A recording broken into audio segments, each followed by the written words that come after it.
Hello दोस्तों, स्वागत है आप सभी का आपके अपने YouTube channel MR world point में। आज आपके लिए लेके आए हैं रोज का पब्लिकेशन का प्रैक्टिस सेट नंबर 5, जो कि मैथ का प्रैक्टिस सेट है। इससे पहले के 4 प्रैक्टिस सेट अपलोड किए जा चुके हैं। यदि आपने अभी तक नहीं देखे तो देख लीजिए और अपनी तैयारी का आकलन कर लीजिए। चलिए बिना किसी देरी के शुरू करते हैं आज का प्रैक्टिस सेट नंबर 5।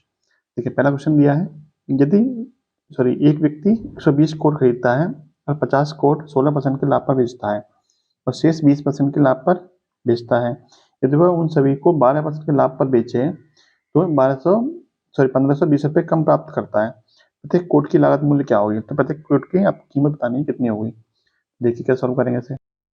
देखिए, हमने मान लिया कि 120 जो कोट है, प्रत्येक कोट की कीमत कितनी है? 1 रुपये ही मान लिया, तो कुल कीमत कितनी हो जाएगी? 120 रुपये ही हो जाएगी। ठीक है, अब 120 कोट की कीमत 120 रुपये हमने मान ली। अब उसमें कह रहा है कि 50 जो कोट है वो 16% के लाभ पर बेचे जाते हैं, तो 50 कोट का क्रय मूल्य भी कितना हो जाएगा? 50 रुपये हो जाएगा, चूंकि सबकी एक मानी है। अब इसको कितने परसेंट लाभ पे बेच रहा है? वो 16% के लाभ पे बेच रहा है, तो इसमें कितना लाभ कमाएगा? तो 50 का 16% कितना हो जाएगा? 8 रुपये। यानी कि 50 कोटों पर वो 8 रुपये कमा रहा है। यानी जिन कोटों की कीमत 50 रुपये है वो आप कितने में बेचे जा रहे हैं? वो 58 रुपये में बेचे जा रहे हैं। क्लियर। अगला देखिए, शेष शेष कितने बचे? 50 तो बिक गए, अब शेष कितने बचे? 70 कोट बचे, क्योंकि टोटल 120 है। 70 कोटों कितने रुपए लाभ परसेंट, कितने परसेंट के लाभ पर बेच रहा है वो?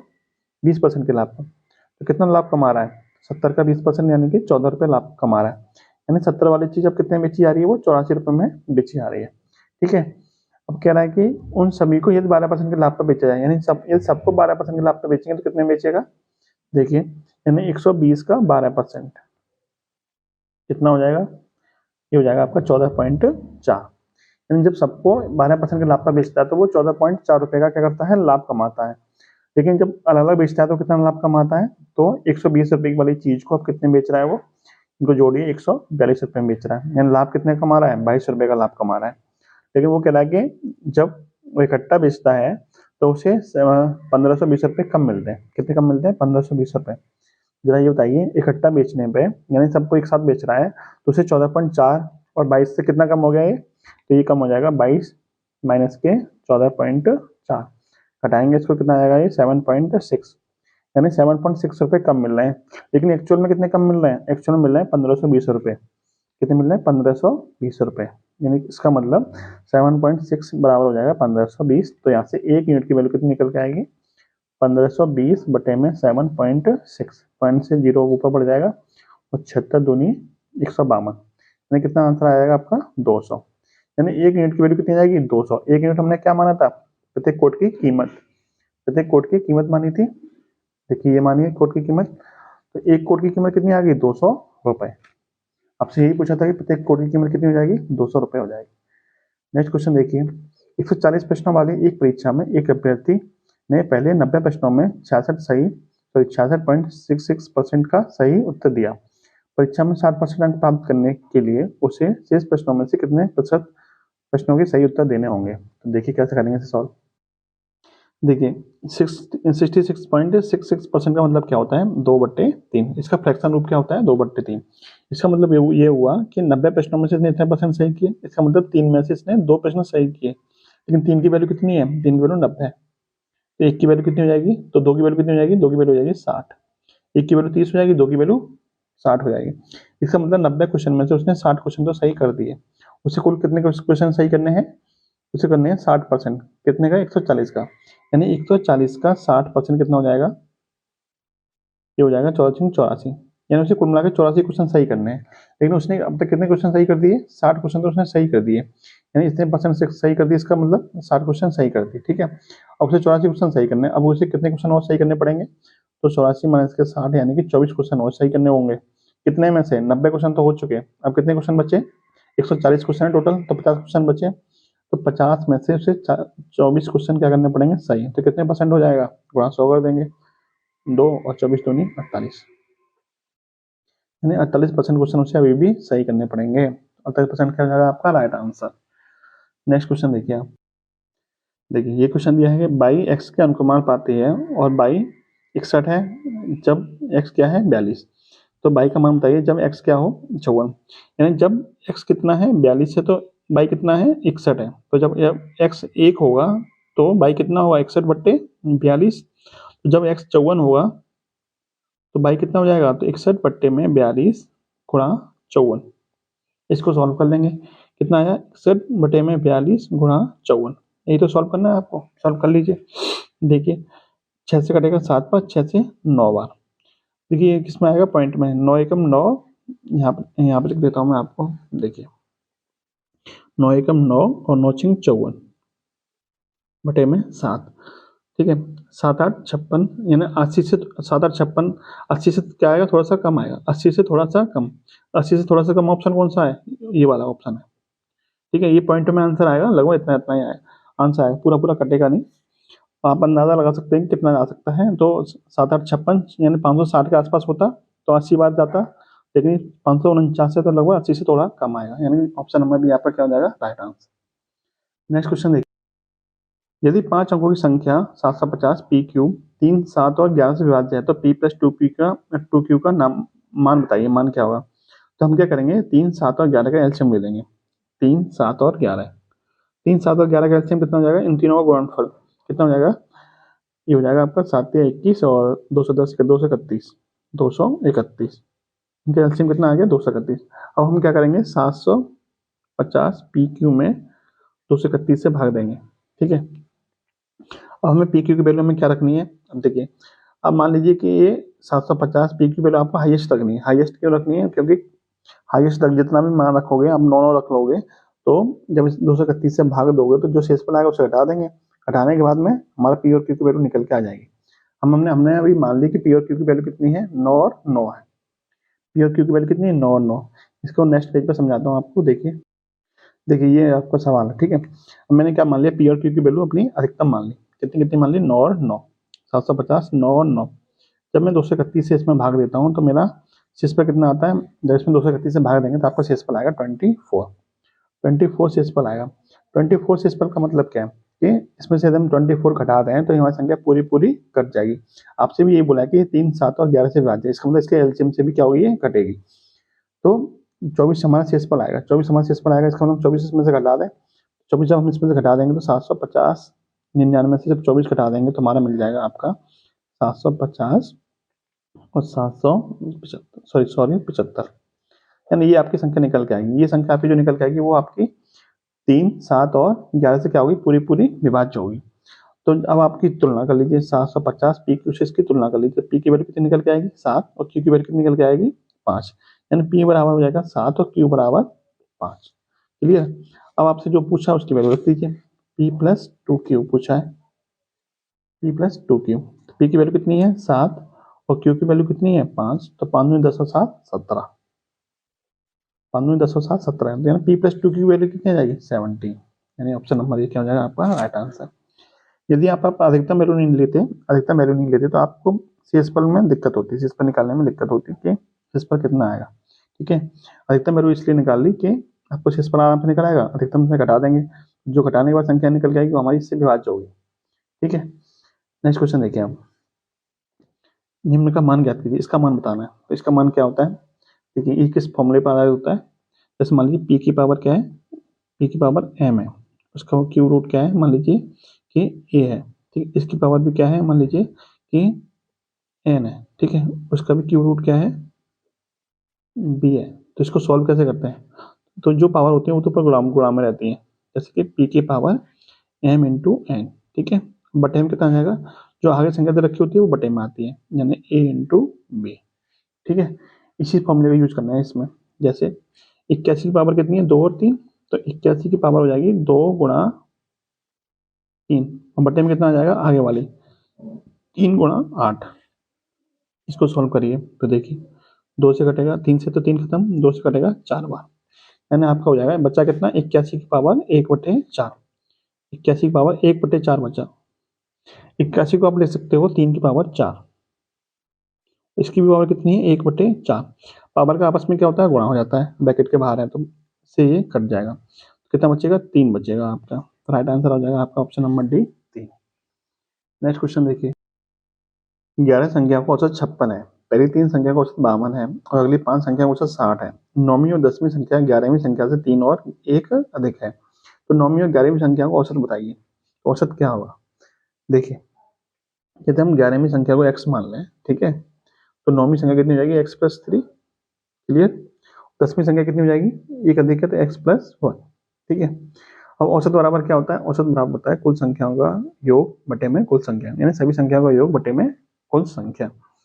यदि औसत दे रखा है तो हम योग कैसे निकालेंगे? औसत दे रखा है तो औसत 56 है, वैसे मान लीजिए 11 संख्या का औसत कितना है? 56। तो योग कितना हो जाएगा? योग बराबर होता है औसत गुणा संख्या।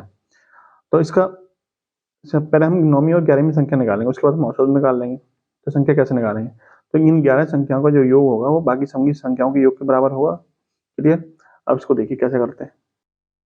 देखिए 11 संख्या का औसत कितना है? 56। तो 11 संख्या का योग कितना हो जाएगा? 11 गुणा 56। और यही सभी संख्याओं का योग किसके बराबर होगा? बाकी सभी संख्याओं के बराबर।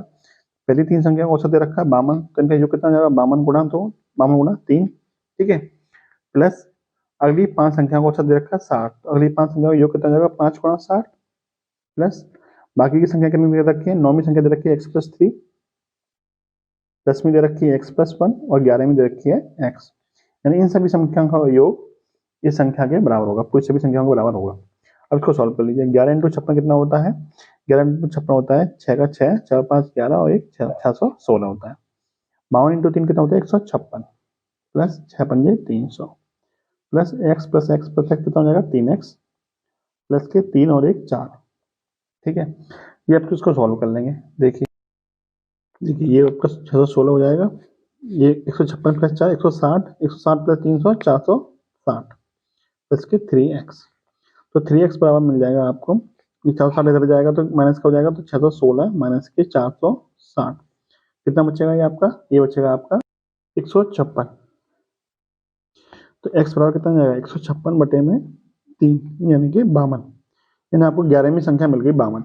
x हमने क्या माना था? 11वीं संख्या, ये मिल गई हमको 52। तो 52 में से 3 जोड़ देंगे, कितना जाएगा? 52 और 3 55।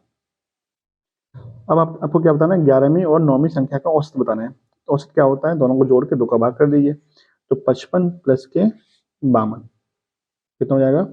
7 और ये आपका 10, 107 बटे में कितना कर देंगे? 2, तो यह आ जाएगा आपका 53.5। 53.5 आपका औसत कितना हो जाएगा? 53.5। ऑप्शन नंबर 1 का हो जाएगा आपका राइट आंसर।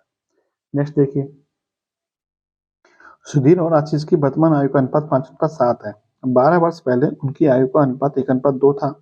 अब से 5 वर्ष बाद सुधीर की आयु क्या होगी? तो देखिए ये मैंने लिखा हुआ है, ठीक है।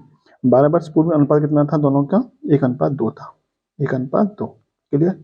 अब वर्तमान में कितना है? 5:7।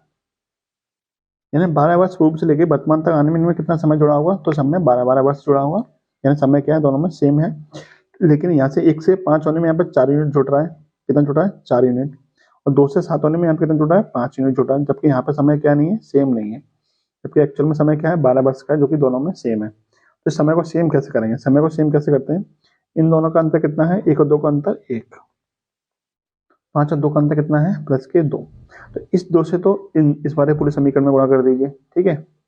और इस 1 से इस वाले समीकरण में गुणा कर दीजिए, आपका क्या हो जाएगा? समय आपका सेम हो जाएगा। देखिए दोबारा, अब देखिए 2 का गुणा इसमें करेंगे तो कितना हो जाएगा? ये यहाँ पे आपका 12 वर्ष पूर्व वाला लिख देते हैं, 12 वर्ष पूर्व, और ये हो जाएगा आपका वर्तमान। 12 वर्ष पूर्व का समय कितना है? 2 का गुणा करेंगे इसमें 2 हो जाएगा ये, और 2 दूनी 4 हो जाएगा यहाँ पे। तो 1 का गुणा इसमें करेंगे तो ये 5 हो जाएगा, और 1 का गुणा इसमें करेंगे तो ये 7 हो जाएगा। अब देखिए 4 से 7 3 यूनिट जुड़ रहा है, 2 से 5 यहाँ पे भी 3 यूनिट जुड़ रहा है, यानी समय दोनों कंडीशन में क्या हो गया? सेम हो गया। और ये 3 यूनिट जो जुड़ रहा है ये किसके बराबर है? ये 12 वर्ष के बराबर है, क्योंकि इन दोनों के बीच में कितने गैप है? 12 वर्ष का। ठीक है, तो 3 यूनिट की वैल्यू कितनी आ गई? 12 वर्ष। तो 1 की वैल्यू हो जाएगी 12/3, यानी कि 4 वर्ष। ठीक है, 4 वर्ष आ गया 1 यूनिट का वैल्यू। आपसे पूछा गया, आपसे पूछा है, देखिए क्या पूछा है कि अब से 5 वर्ष बाद सुधीर की आयु पूछी है। 5 वर्ष बाद सुधीर की आयु, तो वर्तमान में सुधीर की आयु कितनी है? 5 यूनिट। तो 5 का 4 की 1 की वैल्यू 4 है, तो 5 की वैल्यू कितनी हो जाएगी? 5 की वैल्यू हो जाएगी 5 गुणा 4, यानी कि 20 वर्ष। यानी कि वर्तमान में जो उम्र है सुधीर की वो कितनी है? 20 वर्ष है। तो 5 वर्ष के बाद में कितनी हो जाएगी? 20 प्लस के 5, यानी कि 25 वर्ष। ये हो जाएगा आपका राइट आंसर, 25 वर्ष। ऑप्शन नंबर बी आपका राइट हो जाएगा। नेक्स्ट क्वेश्चन देखते हैं। एक व्यापारी 25,000 से अधिक की खरीद पर 4% की छूट देता है और 35,000 से ऊपर की खरीद पर कितने परसेंट? 6% की छूट देता है। 50,000 से ऊपर की खरीद पर कितने परसेंट की, 8% की छूट देता है। यदि कोई वस्तु 38,500 में खरीदी गई है तो उसे कितनी छूट मिली होगी। देखिए 38,500 किसके बाद में आएगा, 35,000 के बाद में आएगा। इस पर कितने परसेंट की छूट मिली होगी, 6% की। तो हम क्या करेंगे, 38,500 का 6% निकाल देंगे। 2 जीरो से 2 जीरो खत्म, 6 पंजे 30, 6 अट्ठे 48 और 3 51, हासिल के 5, 36 18 5 23, 2310, यानी कितनी छूट मिल जाएगी, 2310 की। ऑप्शन नंबर डी आपका क्या हो जाएगा, राइट आंसर। नेक्स्ट देखिए, एक निश्चित धनराशि साधारण ब्याज पर एक निश्चित वार्षिक दर से 3.5 साल में 8192 हो जाती है और 6 वर्षों में 9472 हो जाती है। वार्षिक ब्याज दर और धनराशि याद कीजिए। देखिए 3.5 साल में कितनी होती है, इतनी, और 6 साल में कितनी हो रही है, 9472। क्योंकि साधारण वर्ष है, साधारण ब्याज की दर है, तो इसलिए क्या होगा, हर साल समान वृद्धि होगी। तो ये देखिए 3.5 साल में इतनी है, 6 साल में इतनी है, तो बाकी के 2.5 साल है, यानी कि 6 साल में तो हो गई आपकी 9472, ठीक है। और 3.5 साल में कितनी थी, 3.5 साल में थी 8192, यानी कि बीच के जो 2.5 साल बचे, वो 2.5 साल में कितनी वृद्धि हुई है। तो आप कहेंगे, घटा देंगे 0 से 0, 17 में से 9 गए तो 8, और 3 में से 1 गया तो 2, और यहाँ पर कितना बचेगा, यहाँ बचेगा आपका 9, यानी 1280। कितनी वृद्धि हुई, 1280 की वृद्धि हुई 2.5 साल में, ठीक है। तो 1 साल में कितनी वृद्धि हुई, 1 साल में वृद्धि हो जाएगी आपकी 1280 बटे में 2.5, ठीक है। पॉइंट से 1 जीरो यहाँ पर जाएगा, उसको काट लीजिए, 25 25 125, कितने बच्चे 3, 25 एकम 25, कितने बच्चे 5, 25 दूनी 50, यानी 1 साल में जो ब्याज मिल रहा है आपको, कितना मिल रहा है, 512। 1 साल का ब्याज हो गया 512, ठीक है। अब आप क्या कर सकते हैं, अब आप एक काम कर सकते हैं कि 3.5 साल का ब्याज निकाल लें और 8192 में से घटा दें, तब आपका मूलधन निकल के आ जाएगा, ठीक है। अब आप दूसरा काम क्या कर सकते हैं, आप ऑप्शन के साथ ले सकते हैं। अब आप ये देखिए, आपको यहाँ पर दर भी दे रखा है और मूलधन भी दे रखा है। अब आप इन ऑप्शन की सहायता से ये देखिए कि 1 साल का ब्याज किनमें, मतलब किस ऑप्शन में 1 साल का ब्याज 512 मिल जाएगा। तो देखिए 6400 के हिसाब से 8.5% दर से कितना मिल जाएगा, 512 मिलेगा, नहीं मिलेगा, क्योंकि 64 अट्ठे कितने होते हैं, 512 होते हैं, और 0.5 और है, तो इसका मतलब 512 से ज़्यादा मिलेगा। और दूसरा ऑप्शन देखिए, ये तो ऑप्शन होगा नहीं, 6400 का 8% दर से कितना हो जाएगा, 512 होगा। यहाँ पे चेक कर लेते हैं, तो 6400 का 8% की दर से ब्याज कितना हो जाएगा, 64 अट्ठे कितने होते हैं, 512, और हमें 512 ही चाहिए। इसका मतलब हमारा ऑप्शन कौन सा सही हो जाएगा, ऑप्शन नंबर भी हमारा राइट आंसर हो जाएगा, ठीक है। ऑप्शन की सहायता से आप थोड़ा समय बचा सकते हैं। बाकी आप क्या करेंगे, यदि आप ऑप्शन से नहीं करना चाहते हैं तो आप क्या करेंगे, 512 को फिर 3.5 से गुणा करेंगे, गुणा करने के बाद में जो आंसर आएगा उसको 81 से 92 से घटा देंगे, तब आपका मूलधन निकल के आएगा। मूलधन निकलने के बाद फिर आपको फिर ब्याज निकालना पड़ेगा, तो आपका टाइम बहुत ज़्यादा वेस्ट होगा। ऑप्शन की सहायता से आप आराम से कर सकते हैं, यानी ऑप्शन नंबर भी आपका क्या हो जाएगा, राइट आंसर। नेक्स्ट देखिए, ए बी और सी 3 पाइपों द्वारा कोई टंकी 4 घंटे में भरती है, ठीक है। तीनों पाइप 4 घंटे में टंकी भर सकते हैं। पाइप सी बी की तुलना में 1.5 गुना तेज है, बी ए की तुलना में कितना है, 3 गुना तेज है, ठीक है। अब तीनों का पहले तो अनुपात निकाल लेते हैं, तीनों की कार्य क्षमता का अनुपात, यानी ए बी और सी का। वो कह रहा है जो बी है वो ए की तुलना में 3 गुना है, जो बी है वो ए की तुलना में कितना है, 3 गुना। ए को हम 1 मान लें तो बी को कितना हो जाएगा, 3 हो जाएगा, ठीक है। बी ए की तुलना में 3 गुना है, और जो सी है वो बी की तुलना में कितना है, 1.5 गुना है, तो इसका 1.5 गुना कितना हो जाएगा, इसका 1.5 गुना हो जाएगा 4.5, 4.5, यहाँ 3 का 1.5 गुना कितना होता है, 4.5 होता है, यानी इनकी कार्य क्षमता का अनुपात कितना आ गया, 1 3 और 4.5। इसको और सिंपल कर सकते हैं, देखिए पॉइंट हटाएंगे, यहाँ से कितना आ जाएगा, 10 आ जाएगा बटे में, 5 से कटेगा 2 बार, 5 से कटेगा 9 बार, ये बटे में 2 है तो इसका गुणा इधर हो जाएगा, तो ये जाएगा 2 अनुपात 6 अनुपात और 9, यानी तीनों की कार्य क्षमता का अनुपात आ गया 2 अनुपात 6 अनुपात और 9। अब देखिए तीनों एक दिन में कितना काम करते हैं, तीनों एक दिन में काम करते हैं, 2 6 8 और 9 17 काम करते हैं, तीनों एक दिन में करते हैं 17 काम, लेकिन तीनों पाइप द्वारा कोई टंकी 4 घंटे में भर जाती है। समय दे रखा घंटे में, इसका मतलब 1 घंटे का काम हो गया, ये तीनों का 1 घंटे का काम कितना हो गया, 17, तो 4 घंटे का काम कितना हो जाएगा, 17 गुणा 4 यानी कि 68, कितना काम हो जाएगा, 68। इसका मतलब पूरी टंकी की जो क्षमता है वो कितनी हो गई, पूरी टंकी की क्षमता हो गई 68। क्लियर, यहाँ तो कोई दिक्कत नहीं। हमने क्या किया, तीनों की क्षमताओं का अनुपात निकाल लिया, तीनों की क्षमताओं का अनुपात निकालने के बाद में क्या किया, ये क्षमताएं जो अनुपात दे रखा है ये क्या होता है, 1 घंटे का काम होता है, यानी ए 1 घंटे में 2 काम करेगा, बी 1 घंटे में 6 और सी करेगा 1 घंटे में 3 काम, तो तीनों को 1 घंटे का काम कितना हो जाएगा, 17 काम हो जाएगा, और तीनों मिलकर पूरी टंकी को 4 घंटे में भर देते हैं। इसका मतलब टंकी कितने लीटर की होगी, टंकी होगी 68 लीटर की, ठीक है, 17 चौका 68। पूरी टंकी निकल के आ गई 68 लीटर की। अब आपसे क्वेश्चन में क्या पूछा आगे देखिए, आपसे पूछा है कि ए द्वारा टंकी कितने घंटे में भर जाएगी। देखिए पूरी टंकी कितने लीटर की है, 68 लीटर की है, और 1 घंटे में कितना भरता है, 2 लीटर भरता है। तो पूरी टंकी को भरने में कितने घंटे लगा देगा, 34 घंटे लगा देगा। कितने घंटे लगा देगा, 34 घंटे। ऑप्शन नंबर बी क्या हो जाएगा आपका राइट आंसर। नेक्स्ट देखिए, 693 मीटर के वृत्ताकार पथ पर सुजाता और अंजलि समान बिंदु से लेकिन विपरीत दिशाओं में क्रमशः 2.85 किलोमीटर प्रति घंटा और 1.5 मीटर प्रति सेकंड की चाल से चलना शुरू करती हैं। वे पहली बार कब मिलेंगे। देखिए ये कोई वृत्ताकार पथ है इस तरह का, मतलब इस बिंदु से चलना प्रारंभ करते हैं, एक चलती है इधर को और एक चलती है इधर को।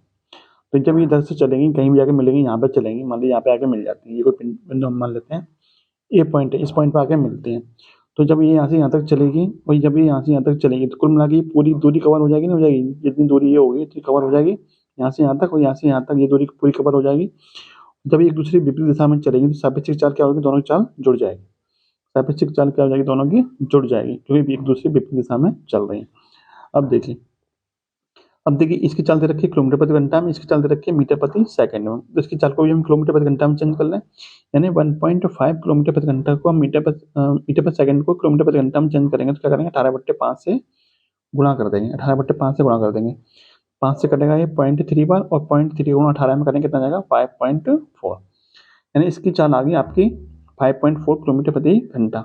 तो सापेक्षिक चाल कितनी हो जाएगी, सापेक्षिक चाल में दोनों चाल जुड़ जाएंगी तो जोड़ लीजिए। सापेक्षिक चाल हो जाएगी 2.85 प्लस के 5.40, 5 का 5, 2 का 2 और 2 5 7 और 1 8, यानी 808.25 किलोमीटर प्रति घंटा। ये आपकी सापेक्षिक चाल हो जाएगी। और दूरी कितनी है, दूरी है आपकी कुल मिला के ये पूरी दूरी है, ये पूरी दूरी है कितनी, 693 मीटर। मीटर में तो इसको हम किलोमीटर में चेंज कर लेंगे क्योंकि हमारी 4 किलोमीटर प्रति घंटा में है। तो देखिए आपसे समय पूछा, समय बराबर क्या होता है, दूरी बट्टे चाल। दूरी कितनी है, 693 मीटर। मीटर को किलोमीटर में चेंज कर लेंगे, 1000 का भाग कर देंगे, ये हो जाएगी दूरी, दूरी बट्टे चाल। चाल कितनी है, 8.25 किलोमीटर प्रति घंटा। समय बराबर होता है दूरी बट्टे में चाल। ठीक है, अभी समय आपका निकल के आएगा, और निकल के आएगा किस में निकल के आएगा, ये घंटे में निकल के आएगा, लेकिन आपके ऑप्शन दे रखे हैं मिनट में। तो हम क्या कर देंगे, 60 का गुणा कर देंगे। अब इसको सॉल्व कर लेंगे, सॉल्व कर लीजिए इसको। देखिए तो ये हो जाएगा आपका 693 बटे में 1000 गुणा 8.25 गुणा 60। ठीक है, यहाँ तक कोई दिक्कत नहीं। अब आगे देखिए, ये 1 0 से 1 0 खत्म, 2 0 से ये वाला पॉइंट आपका क्या हो जाएगा, खत्म हो जाएगा। यानी अब आपका बचेगा 693 गुणा 6 बटे में 825। अब जब इसको सॉल्व करेंगे तो कितना आएगा, ये देखिए 6 3 18 और 6 54 और 1 55, हासिल के 5 36 और 5 41 बटे में 825। देखिए ये लगभग आपका आंसर कितना जाएगा, 5 पॉइंट समथिंग आंसर आएगा, 5 पॉइंट समथिंग, यानी 5 मिनट कुछ सेकंड का आंसर आएगा। 5 मिनट कुछ सेकंड का आंसर आएगा ये आपका। ठीक है, कैसे अंदाजा लगाया, क्योंकि आप मान लीजिए यहाँ पे 800 होते हैं, यहाँ पे आपके 4000 होते हैं, 5 बार पूरा पूरा कट जाता है। लेकिन ये आपका क्या है, ये आपका 4100 कुछ है और ये आपका 800 से कुछ है। ठीक है, 5 बार 5 से कुछ ज़्यादा बड़ा आंसर आएगा आपका। ठीक है, आपको कैलकुलेट करोगे तो पॉइंटों में आंसर आएगा। आप ऑप्शन चेक कर लेते हैं, 5 पॉइंट समथिंग किसमें है, ऑप्शन नंबर सी में है। यही आपका क्या हो जाएगा, राइट आंसर। भाग दोगे तब भी आपका यही राइट आंसर आएगा। ठीक है, नहीं तो आप अंदाजा लगा के भी क्या कर सकते हैं, टाइम बचा सकते हैं। नेक्स्ट क्वेश्चन देखिए आप, एक समलंब आकार के खेत का क्षेत्रफल दे रखा है 1720 वर्ग मीटर। इसकी समांतर भुजाओं के बीच की दूरी दे रखी है 40 मीटर और समांतर भुजाओं में से एक की लंबाई दे रखी है 48 मीटर। दूसरी समांतर भुजा की लंबाई बताइए। तो देखिए समांतर चतुर्भुज का क्षेत्रफल क्या होता है, क्षेत्रफल बराबर होता है 1/2 समांतर भुजाओं का योग, यानी a + b इंटू ऊंचाई। ये आपका क्षेत्रफल का फॉर्मूला होता है। अब देखिए इस फॉर्मूले को अप्लाई करते हैं और आंसर निकाल लेते हैं। देखिए 1/2 समांतर भुजा में से एक भुजा तो दे रखी है, कितनी दे रखी है, 48 मीटर। दूसरी को हमने मान लिया b। ठीक है, इंटू ऊंचाई कितनी दे रखी है, 40 मीटर। ऊंचाई का मतलब दोनों भुजाओं के बीच की दूरी, और ये किसके बराबर दे रखा है, 1720। ठीक है, इसको सॉल्व कर लेंगे, करिए इसको सॉल्व। देखिए 2 से कटेगा आपका ये 20 बार, 1 0 से 1 0 खत्म, 2 से कटेगा ये आपका 56, 2 8 16 और 2 6 12, 86 बार कटेगा। कितना कटेगा, 86 बार, यानी कि 48 प्लस के b बराबर आ जाएगा 86। तो यहाँ से b बराबर मिल जाएगा आपका 86 माइनस के 48, यानी कि ये हो जाएगा आपका 38। यानी दूसरी भुजा हमारी कितनी मिल जाएगी, 38 मीटर। तो आपका राइट आंसर हो जाएगा 38 मीटर। ऑप्शन नंबर सी आपका राइट हो जाएगा। नेक्स्ट देखिए, यदि x अभाज्य है बाई एक भाज्य संख्या है, इस प्रकार है कि x प्लस वाई कितना है 240 तथा उनकी लघुत्तम समावर्तक कितना है 4199, तब x माइनस वाई की वैल्यू बताइए। तो देखिए कैसे करेंगे इसको सॉल्व। देखिए आपको x प्लस वाई की वैल्यू दे रखी है, क्या दे रखी है x प्लस वाई की वैल्यू, x प्लस वाई बराबर दे रखा है 240, क्लियर, ये दे रखा है। आपसे x माइनस वाई की वैल्यू चाहिए, यानी ऑप्शन की सहायता से हम सॉल्व करेंगे। हमने मान लिया कि पहला ऑप्शन हमारा x माइनस वाई की वैल्यू कितनी है, x माइनस वाई की वैल्यू हमारी 202, ठीक है। दो समीकरण हमको मिल गए, इन दोनों समीकरण की सहायता से हम क्या कर सकते हैं, x और y की वैल्यू निकाल सकते हैं। x की वैल्यू हम कैसे निकालेंगे, यानी पहले वाले की वैल्यू निकालेंगे, दोनों को जोड़ के आधा कर देंगे, तो x बराबर हो जाएगा, दोनों को जोड़ लीजिए, कितना हो जाएगा ये 442, 442 का आधा कितना हो जाएगा 221। बाई की वैल्यू कैसे निकालते हैं, बाई की वैल्यू निकालते हैं, दोनों का अंतर करिए, दोनों का अंतर कितना हो जाएगा, दोनों का अंतर हो जाएगा आपका 38 और 38 का आधा कितना हो जाएगा 19, यानी बाई की वैल्यू कितनी आ गई 19। अब इसको चेक भी कर लेंगे, चेक कैसे करेंगे, देखिए उनका लासा कितना दे रखा है, कितना दे रखा है 4199, तो इनका जो लासा होगा इसका इकाई अंक कितना होगा, लासा क्या होता है, दोनों संख्या गुणनफल, दोनों संख्याओं का गुणनफल। देखिए इसका लासा कितना चेक, इसका दोनों का मल्टीप्लाई करिए, इन दोनों का मल्टीप्लाई कितना आ जाएगा 19 एकम 19 और 19 दूनी 38 और एक 39 हासिल के 3, 19 दूनी 38 और 3 41, यानी इसका गुणनफल भी कितना आ गया 4199। क्यों, क्योंकि इसमें से एक अभाज्य है और एक आपकी क्या है भाज्य। अभाज्य और भाज्य का गुण उनका एलसीएम जो होता है वो क्या होता है, दोनों का गुणनफल के बराबर ही होता है। इनका गुणा करने पर भी हमारा 4199 आ गया और हमारी दोनों संख्या में क्या मिल गई, एक भाज्य मिल गई, एक आपकी अभाज्य मिल गई। तो हमारी सारी कंडीशन को क्या कर रही है, ये पूरी कर रही है। इसका मतलब हमारा राइट आंसर भी कितना हो जाएगा, ऑप्शन नंबर ए 202, ठीक है। और में अगर रख के देखोगे तो आपको ये कंडीशन नहीं मिलेगी, ठीक है, चेक कर लेना आप आराम से, आपको पहले ऑप्शन से आपका काम चल जाए। नेक्स्ट क्वेश्चन देखिए आप, पी ने एक वर्ष के लिए 4000 रुपये का निवेश किया, क्यू ने कुछ महीने के लिए 6000 का निवेश किया, ठीक है। यदि एक वर्ष के अंत में पी और क्यू की लाभ का अनुपात कितना है 4:3 है, तो क्यू कितने महीने बाद शामिल हुआ, आपसे पूछा है क्यू कितने महीने के बाद शामिल हुआ है, ठीक है। देखिए देखिए ये आपका पी है और ये आपका क्या है क्यू है। जिस अनुपात में इन्होंने क्या किया है, इन्वेस्ट किया होगा, जिस अनुपात में इन्होंने निवेश किया होगा उसी अनुपात में क्या होगा, इनका लाभ का बंटवारा होगा। तो इन्होंने किस अनुपात में निवेश किया है, देखिए पी ने एक वर्ष के लिए, एक वर्ष मतलब 12 महीने, 12 महीने के लिए कितने रुपए लगाए 4000 रुपये लगाए, ठीक है। और क्यू ने कितने लगाए, क्यू ने लगाए थे 6000 रुपये लगाए, कितने समय के लिए लगाए वो हमें पता नहीं है, हमने मान लिया कि इसने एक्स समय के लिए लगाए, कितने रुपए लगाए 6000 रुपये, और दोनों का लाभों का अनुपात कितना है 4:3, तो 4/, इसको सॉल्व कर लीजिए, ठीक है।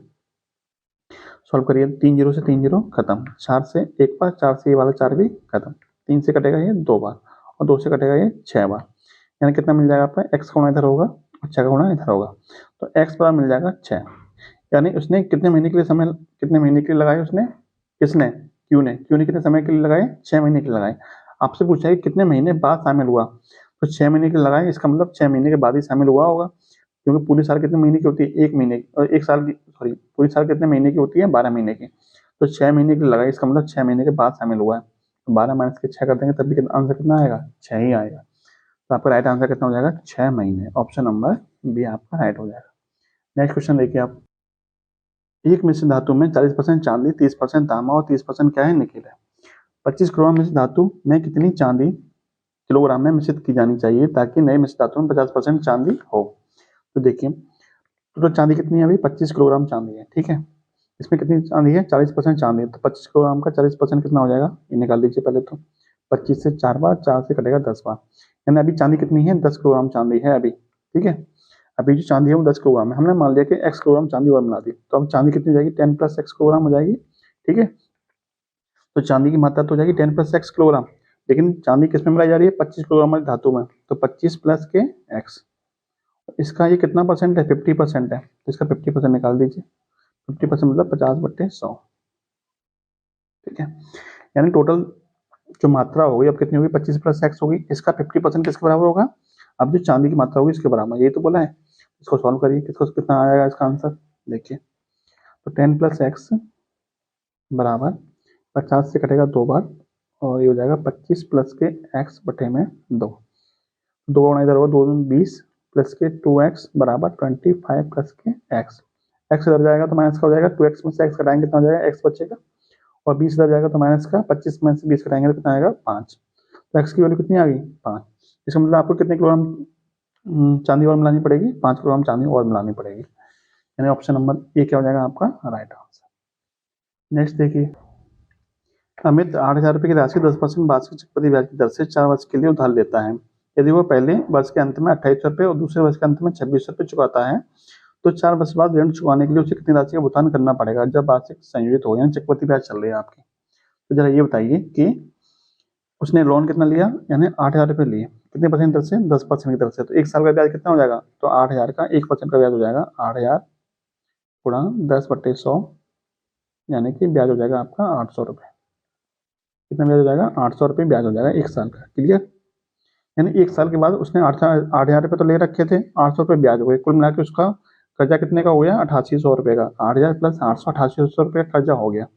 लेकिन उसने 1 साल के बाद कितना चुका दिया? 2800 रुपये चुका दिए। तो उसका कर्जा कितना बचा? उसका कर्जा बचा 6,000 रुपये का। ठीक है, तो इसका मतलब 1 साल के बाद जो ब्याज लगेगी वो किस पे लगेगी? अब 6,000 रुपये पे लगेगी। अब 1 साल के बाद 6,000 रुपये पे ब्याज लगेगी, वो 10% की तरफ से लगेगी, कितनी ब्याज हो जाएगी? गुणा 10% निकाल देंगे इसका, कितना हो जाएगा? 600 रुपये। यानी आपको 600 रुपये ब्याज और देनी पड़ेगी 1 साल के बाद। तो 1 साल के बाद उसका कर्जा कितना हो जाएगा? 6,000 रुपये तो कर्जा था पहले से, ठीक है, 6,000 रुपये कर्जा था प्लस के 600 रुपये ब्याज हो गई, तो कुल मिला कर्जा हो गया इसका 6600 का। अब दूसरे साल के अंत में कितना भुगतान कर दिया उसने? 2600 रुपये भुगतान कर दिया। तो 6600 में 2600 तो उसने चुका दिए। अब कर्जा कितने का बचा? 4,000 रुपये कर्जा बचा। अब तीसरे साल जो ब्याज लगेगी वो कितने पे लगेगी? 4,000 रुपये पे लगेगी। तो 4,000 रुपये पे 10% दर से ब्याज कितना हो गया? ब्याज हो गया आपका 400 रुपये। कितना हो गया? 400 रुपये ब्याज हो गया 1 साल का। ठीक है, लेकिन 4 साल के बाद, 4 वर्ष बाद ऋण चुका रहा है, इसके 4 साल में से 2 साल तो चले गए, 2 साल और बचे, यानी अगले साल भी आपको 400 रुपये ब्याज लगेगी। ठीक है, लगेगी नहीं लगेगी? और पहले साल जो ब्याज लगा था चक्रवृद्धि ब्याज में क्या होता है? हर साल ब्याज तो लगता ही है, पर ब्याज पे भी ब्याज लगता है। तो इसको अच्छी तरह समझिए। ठीक है, यहाँ तक तो आपको कोई दिक्कत नहीं आई होगी 4,000 तक। इसके आगे मैं समझाता हूँ आपको नए पेज पे। देखिए, उसके पास 4,000 रुपये कर्जा रह गया था, 2 साल के बाद में उसके कर्जा रह गया था 4,000 रुपये। अब 4,000 रुपये पे 2 साल का टाइम और बचा, क्योंकि 4 साल के बाद उसे वापस करना था। 7 साल के बाद वापस करना था, 2 साल तो निकल गए उसके, 2 साल रह गए थे। अब 2 साल के लिए पहले साल का ब्याज कितना हो जाएगा? 10% निकालेंगे तो कितना आ जाएगा? 400 रुपये ब्याज मिलेगा पहले साल भी। ठीक है, अगले साल ब्याज कितने में मिलेगा फिर? 400 प्लस 4,000, यानी 4400 रुपये ब्याज मिलेगा। कितने के हिसाब से? 10% के हिसाब से। तो ब्याज कितना मिल जाएगा? 440 रुपये।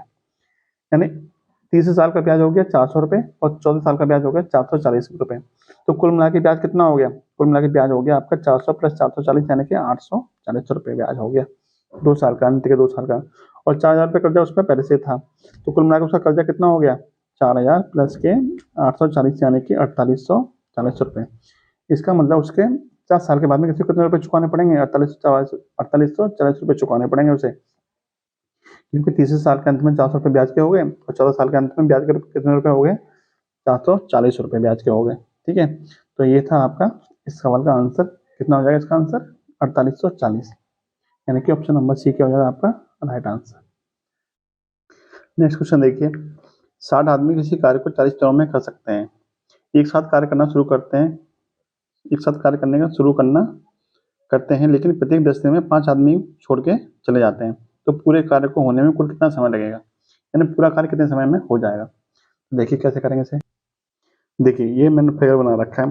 कुल कार्य कितना हो जाएगा? कुल कार्य हो जाएगा 60 आदमी 40 दिन में काम करते हैं, इसका मतलब कुल कार्य कितना हो जाएगा? 60 गुणा 40, यानी कि 2400 यूनिट काम हो जाएगा। टोटल काम कितना है? 2400 यूनिट।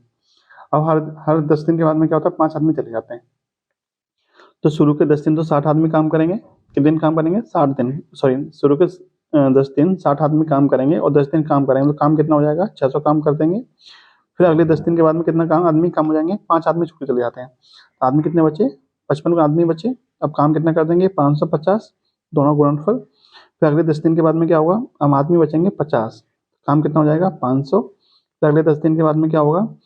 आदमी बचेंगे 45 और काम कितना हो जाएगा? 450 काम आपका हो जाएगा। अब आगे क्या करना है? देखिए, 40 दिन आपके कंप्लीट हो गए, 40 दिन का टारगेट था। अब बाकी काम क्या करेंगे? ये लोग इकट्ठा करेंगे। अब देखिए काम कितना हो गया, इस सबको जोड़ लीजिए। काम कितना हो जाएगा? 600 और 500, 1100, 11 6 1800, 1800 2200। काम कितना हो गया? 2200 काम हो गया। देखिए काम कितना बचा? काम आपका हो गया, देखिए 600 और 500, 1100, 1100 और 600, 1700, 1700 और 400, 2100, 2100 काम हो गया। 2100 काम आपका कंप्लीट हो चुका। काम कितना बचा? आपका काम बचा 300 काम बचा। तो टोटल काम कितना था? 2400 काम था, 300 काम आपका बचा। अब आदमी कितने बचे? 45 आदमी हो चुके, अब आदमी बचेंगे 40। अब 40 आदमी को काम करना है, तो 300 काम को 40 आदमी कितने दिन में कर देंगे? तो भाग देंगे, कितना आएगा? 7.5 दिन। यानी 7.5 दिन उनको और लग जाएंगे 40 आदमी को शेष काम करने के लिए। ठीक है, तो अब तक कितने दिन लग गए? 10 + 10 + 10 करके 40 दिन तो टोटल लग गए अब तक, और 7.5 दिन अब और लगेंगे, तो कुल टाइम कितना लग जाएगा? 40 + 7.5 यानी कि 47.5 दिन। कितने लग जाएंगे? 47.5 दिन का टाइम लग जाएगा टोटल कंप्लीट होने के लिए काम को। आपका राइट आंसर हो जाएगा ऑप्शन नंबर बी, 47.5 दिन। नेक्स्ट देखिए, नेक्स्ट क्या है? कोई नाप 30 किलोमीटर की दूरी, तो कोई नाप 30 किलोमीटर की दूरी धारा की विपरीत दिशा में 3 घंटे में तय करती है तथा धारा की दिशा में 1 घंटे में तय करती है। यानी कि विपरीत दिशा में 3 घंटे में समय लेती है 30 किलोमीटर दूरी तय करने में, और अनुकूल दिशा में 1 घंटे में तय कर देती है। शांत जल में नाप की चाल कितनी है? 4 किलोमीटर की दूरी। शांत जल में यह नाप 4 किलोमीटर की दूरी कितने समय में तय करेगी? तो शांत जल में नाप कितने समय में तय करेगी दूरी, ये पूछा है आपको। तो उसके लिए आपको नाप की चाल चाहिए, तो नाप की चाल कैसे निकालेंगे? तो देखिए, विपरीत दिशा में नाप की चाल कितनी हो जाएगी? विपरीत दिशा में नाप की चाल हो जाएगी a - b। ये क्या है? ये नाप की चाल हो गई, और p क्या होगी? धारा की चाल। विपरीत दिशा में सापेक्ष चाल कितनी हो जाएगी? a - b। ठीक है, और a - b बराबर कितना निकल के आएगा? देखिए, 30 किलोमीटर दूरी 3 घंटे में तय करती है। चल बराबर क्या होता है? दूरी बट्टे समय, यानी 30/3 यानी कि 10। और अनुकूल दिशा में चाल कितनी होती है? a + b, दोनों की चालें जुड़ जाती हैं। तो अनुकूल दिशा में ये इतनी दूरी को कितने घंटे में तय करती है? 1 घंटे में। कितने घंटे में तय करती है? 1 घंटे में। तो चाल कितनी हो जाएगी? 30/1 यानी कि 30। और यहाँ से सॉल्व करिए, ए की वैल्यू निकाल लीजिए। ए क्या है? नाप की चाल। ए की वैल्यू हम कैसे निकालते हैं? ए की वैल्यू निकालते हैं, दोनों को जोड़ के आधा कर दीजिए। 30 और 10 40, 40 का आधा कितना हो जाएगा? 20। ए की चाल कितनी हो जाएगी? 20 किलोमीटर प्रति घंटा। आपकी ए की चाल मिल गई आपको 20 किलोमीटर प्रति घंटा। अब आपको क्या करना है कि ये कह रहा है कि शांत जल में यह नाप 4 किलोमीटर की दूरी तय करने में कितना समय लगेगी। तो दूरी आपको दे रखी है, चाल आपको मिल गई, समय पूछा, समय बराबर क्या होता है? दूरी बट्टे चाल। दूरी बट्टे चाल, दूरी ये है, चाल ये है। 20 से कितने कटेगा? ये 3 बार। तो शांत जल में कितना समय ले लेगी? 3 घंटे का समय ले लेगी। ऑप्शन नंबर बी क्या हो जाएगा आपका राइट आंसर। नेक्स्ट क्वेश्चन देखिए। देखिए क्वेश्चन क्या दिया है? एक आयताकार पार्क 60 मीटर लंबा है और 40 मीटर चौड़ा है। पार्क के बीच में बीच कंक्रीट की 2 सड़कें एक दूसरे को पार करके चौराहा बनाती हैं, और शेष पार्क लॉन के तौर पर इस्तेमाल होता है। यदि लॉन का क्षेत्रफल कितना है? 2109 वर्ग मीटर है, तो सड़क की चौड़ाई कितनी होगी? चौड़ाई बतानी है आपको, सड़क की चौड़ाई। तो देखिए किस तरह का लॉन बना हुआ है, आप डायग्राम में समझिए इसको। देखिए, मान लीजिए ये क्या है? आपका आयताकार पार्क है। ठीक है, इसके बीचों बीच से इस तरह से रास्ता गया है, इस तरह से रास्ता गया है। ठीक है, ये जो रास्ता गया है, आपको क्षेत्रफल दे रखा है वो ये वाला, इसका क्षेत्रफल दे रखा है। ये जो क्षेत्रफल दे रखा है वो किसका दे रखा है? लॉन का। लॉन का मतलब ये वाला, ये जो लॉन है इसका क्षेत्रफल दे रखा है आपको। आपको पूछा क्या है? आपको सड़क की चौड़ाई पूछी है, यानी इस ये जो सड़क है इसकी चौड़ाई पूछी है। हमने मान ली इसकी सड़क की चौड़ाई कितनी है? x है। कितनी चौड़ाई है? x है। ये चौड़ाई कितनी है? x। और ये पूरा जो पार्क है ये कितना मीटर लंबा है? हमने मान लिया l मीटर लंबा है। इसकी चौड़ाई कितनी है? b है। तब ये जो सड़क है, इसका क्षेत्रफल कैसे निकालते हैं? इसका क्षेत्रफल निकालने का फॉर्मूला क्या होता है? तो क्षेत्रफल निकालने का फॉर्मूला होता है x into L plus B minus के एक्स। ये फॉर्मूला किसका होता है? ये वाली सड़क के रास्ते का क्षेत्रफल, यानी रास्ते का क्षेत्रफल निकालने का फॉर्मूला। ठीक है, तो रास्ते का क्षेत्रफल निकालने का फॉर्मूला ये होता है। अब हम लॉन का क्षेत्रफल चाहिए हमें, किसका चाहिए हमें? सड़क की चौड़ाई चाहिए। ठीक है, यानी x की वैल्यू चाहिए। तो x की वैल्यू हम कैसे निकाल सकते हैं? यदि हम पूरे क्षेत्रफल में से इसका क्षेत्रफल घटा दें, किसका क्षेत्रफल घटा दें? हम रास्ते का क्षेत्रफल घटा दें तो हमें लॉन का क्षेत्रफल मिल जाएगा। यदि हम पूरे क्षेत्रफल में से यदि हम रास्ते का क्षेत्रफल घटा दें तो हमें लॉन का क्षेत्रफल मिल जाएगा। क्लियर? और पूरा क्षेत्रफल क्या होता है? पूरा क्षेत्रफल क्या होता है? ये आयत है, आयत का क्षेत्रफल क्या होता है? लंबाई गुणा चौड़ाई। और एल कितना दे रखा है? एल दे रखा है 60। चौड़ाई कितनी दे रखी है? चौड़ाई दे रखी है आपको 40, दे रखी है 40। क्लियर? अब इसको देखिए, अब लॉन का क्षेत्रफल कैसे निकालेंगे? तो लॉन का क्षेत्रफल बराबर हो जाएगा, लॉन का क्षेत्रफल बराबर हो जाएगा पूरा आयत का क्षेत्रफल। पूरा आयत का क्षेत्रफल कितना है? एल इंटू बी माइनस के कंक्रीट वाली रास्ता है इसका क्षेत्रफल माइनस के X into L plus B minus के एक्स। क्लियर? एक्स आपको बताइए कि एक्स क्या है? इसकी चौड़ाई है। अब इसको सॉल्व कर लीजिए। देखिए, लॉन का क्षेत्रफल कितना दे रखा है? 2109 वर्ग मीटर। क्लियर? एल कितना दे रखा है? 60, और बी कितना दे रखा है? 40 माइनस के एक्स हमें निकालना है। क्लियर? एल कितना दे रखा है? 60 और बी दे रखा है 40 माइनस के एक्स हमें निकालना है। यहाँ तक कोई दिक्कत नहीं है। अब देखिए ये कितना हो जाएगा, 6×4 = 24 यानी 2400 हो जाएगा, माइनस के x इंटू 60 + 40 100 हो जाएगा, माइनस के x बराबर 2109। यहाँ तक कोई समस्या नहीं। अब देखिए ये माइनस का इधर आएगा पूरा उठ के, तो प्लस का हो जाएगा, तो ये हो जाएगा आपका x इंटू 100 माइनस के x बराबर, ये प्लस का इधर जाएगा तो माइनस का, यानी 2400 माइनस के 2109, ये किसके बराबर हो जाएगा, ये बराबर हो जाएगा आपका, घटाइए 297 के बराबर आएगा, 297। क्लियर। अब देखिए अब आपके पास समीकरण क्या बचा है, x इंटू 100 माइनस के x बराबर 297। आपको यहाँ से x की वैल्यू निकालनी है, तो x की वैल्यू कैसे निकालेंगे, ऑप्शन की सहायता से। अब ऑप्शन देख लीजिए अपने। अब देखिए x की वैल्यू इसमें से कोई रखिए, मान लीजिए x की वैल्यू में 3 रखी, तो यहाँ कितना हो जाएगा 3, ये कितना हो जाएगा 100 माइनस के 3 यानी कि 97। 97 इंटू 3 कितने होते हैं 200, सॉरी यहाँ पे कितना बचेगा, यहाँ पे 291 बचेगा, ये गड़बड़ हो गई, कितने हो गए यहाँ पे 291, कितना बचेगा 291 बचेगा। ठीक है, 2400 में से जब 2109 हटाएंगे तो 2400 में जब 2109 हटाएंगे 291 बचेगा। ठीक है, 97 नहीं बचेगा, 91 बचेगा। क्लियर।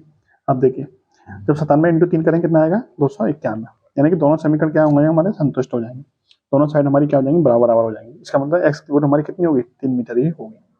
नहीं तो आप क्या करेंगे, इसको द्विघात समीकरण बनाएंगे, उसको सॉल्व करेंगे तो वहां से x की वैल्यू निकालेंगे, नहीं तो आप ऑप्शन की सहायता से आप आराम से सॉल्व कर सकते हैं। x की वैल्यू रख लीजिए 3, 3 यहाँ रखेंगे तो यहाँ कितना हो जाएगा 100 माइनस के 3 यानी 97, 97 इंटू 3 कितना हो जाएंगे 291, और हमें 291 ही चाहिए, हमारा राइट आंसर कितना हो जाएगा, option number A. Next question देखिए ये इस प्रैक्टिस सेट का अंतिम क्वेश्चन है। वीडियो आपको कैसी लगी कमेंट बॉक्स में जरूर बताइएगा, वीडियो अच्छी लगी हो तो वीडियो को लाइक भी कीजिए और शेयर भी किया करिए, और चैनल को अभी तक सब्सक्राइब नहीं किया तो सब्सक्राइब कर लीजिए। देखिए क्वेश्चन क्या दिया है, खराद मशीन का उपयोग करके आइटम तैयार होते हैं, 12 घंटे में लेती है, आइटम तैयार होते हैं। ठीक है, पूरा देख लीजिए सवाल। खराद मशीन का उपयोग करके आइटम ए तैयार होने में 12 घंटे लेती है और आइटम बी 15 घंटे लेती है, यानी ये आपको 12 घंटे लेती है और ये आपकी 15 घंटे लेती है। ठीक है, अब आइटम ए के लिए लगने वाले ड्रिलिंग समय आइटम बी के लिए लगने वाले ड्रिलिंग समय से कितने % कम है। तो देखिए ये जो 12 घंटे समय ले रहा है, इस समय का डिवीजन हो रखा है आपका परसेंटेज में हो रखा है। ठीक है, यानी इसका जो 100% है वो 12 घंटे के बराबर है, इसका जो 100% है वो 15 घंटे के बराबर है। आपसे पूछा कि ए के द्वारा लिया गया ड्रिलिंग में समय और बी के द्वारा लिया गया ड्रिलिंग में समय से कितने % कम है। तो देखिए क्या सॉल्व करेंगे। देखिए इसका 100% 12 घंटे के बराबर है, तो ड्रिलिंग में कितना समय लग रहा है, 25% समय लग रहा है, यानी 100% 12 के बराबर है, तो 1% 12/100 के बराबर होगा, तो 25% बराबर हो जाएगा 12/100 गुणा 25। 25 से कटेगा 4 बार, 4 से कटेगा 3 बार, यानी 3 घंटे के बराबर हो गया। इसका ड्रिलिंग समय कितने घंटे के बराबर हो गया, 3 घंटे के बराबर।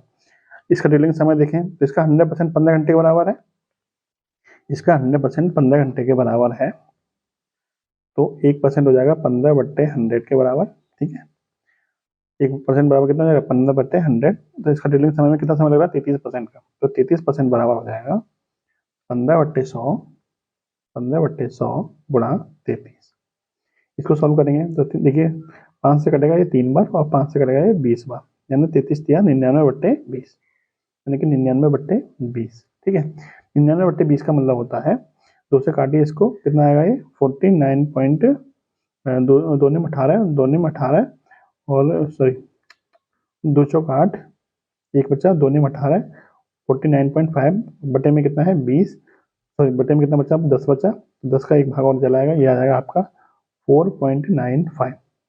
ठीक है, कितना आ जाएगा 4.95, यानी बी को लग रहा है इतना समय, ए को लग रहा है इतना समय, 3 घंटे। और आपसे पूछा कि ए को कितना % कम लग रहा है, तो ए को कितने % कम लग रहा है। देखिए तीन जो दे रखा है, ये जो 3 है वो इतने से कितना कम है, आप 4.95, यहाँ देखिए 4.95 में 3 घटा देंगे तो कितना बचेगा 1.95।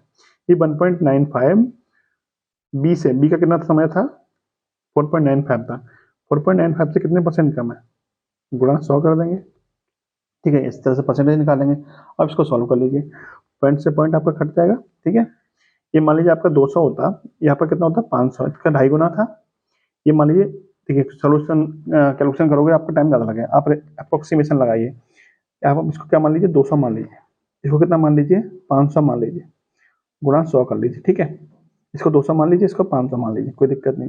ये 200 का 500 कितना गुना है, लगभग 2.5 गुना है, ये कितने बार कटेगा ये, देखिए 5 से कटेगा 20 बार, और 20 दूनी 40, यानी कितने परसेंट लगभग आंसर आएगा, 40% के लगभग आंसर आएगा, नहीं आएगा। अब देखिए 40% के आसपास ऑप्शन कौन सा है, 40% के आसपास ऑप्शन देखिए, देखिए एक ही ऑप्शन ऐसा है जो 40% के आसपास है, बाकी सभी ऑप्शन क्या है, दूर दूर। तो ये आपका क्या हो जाएगा, राइट आंसर। इस तरह से आप अप्रोक्सीमेशन मेथड लगा के और आराम से कर सकते हैं। यदि आप इसको सॉल्व करेंगे, यदि आप इसको सॉल्व करेंगे तो आपका टाइम बहुत वेस्ट होगा, ठीक है, सोल्यूशन में आप फंस जाएंगे। अप्रोक्सीमेशन मेथड लगाएंगे तो आप क्या करेंगे, आराम से सॉल्व कर सकते हैं। तो आपका राइट आंसर क्या हो जाएगा, ऑप्शन नंबर सी। तो ये था आज का प्रैक्टिस सेट नंबर 5। वीडियो कैसी लगी कमेंट बॉक्स में जरूर बताइएगा, अच्छी लगी तो लाइक भी कीजिए और शेयर भी कीजिए। धन्यवाद। जय हिंद, जय भारत।